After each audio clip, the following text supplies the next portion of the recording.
NFL Week 8 takeaways. Kirk Cousins' injury headlines Sunday's worth of quarterback carnage. When asked about the struggles of his old team last week on his weekly Pat McAfee Show appearance, Aaron Rodgers deflected a bit and instead pointed to the Minnesota Vikings and their win the night before over the 49ers and how quickly a team's season can shift in this week-to-week league. He could just as easily make the same point after Week 8, with the Vikings recording one of the biggest pyrrhic victories of the season over Green Bay in a game that saw Kirk Cousins tear his Achilles and end his season. The MRI coming seems largely perfunctory. The speed with which Cousins was ruled out, the way he was helped off the field, the images of Cousins sitting sullenly on the medical cart with a poofball hat covered a concerned and furrowed brow. It all seemed very obvious his season was toast. Cousins, as the world found out during Netflix's quarterback show, takes incredible care of his body, which has led to incredible durability.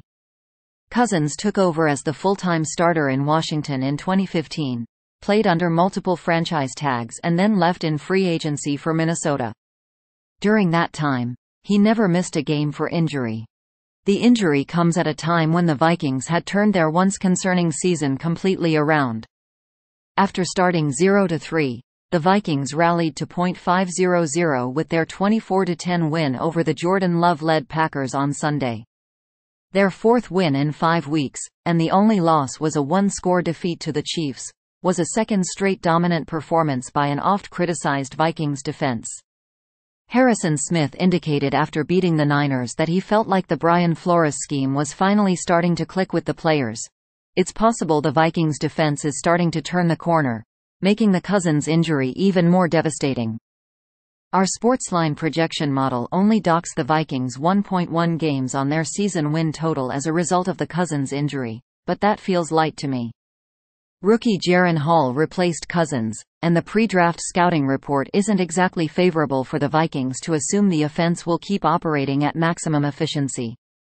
Sean Mannion, on Minnesota's practice squad, and Nick Mullins, on injured reserve for at least one more week, could also be options for the Vikings if Kevin O'Connell thinks a veteran gives the Vikings a better chance at winning now. Colt McCoy in free agency or Case Keenum via trade are names to watch as well. This injury will have some massive long-term effects as well. Cousins and the team restructured his deal over the offseason in order to free up cap space. That was in lieu of a contract extension, and it allowed Cousins to enter free agency this offseason.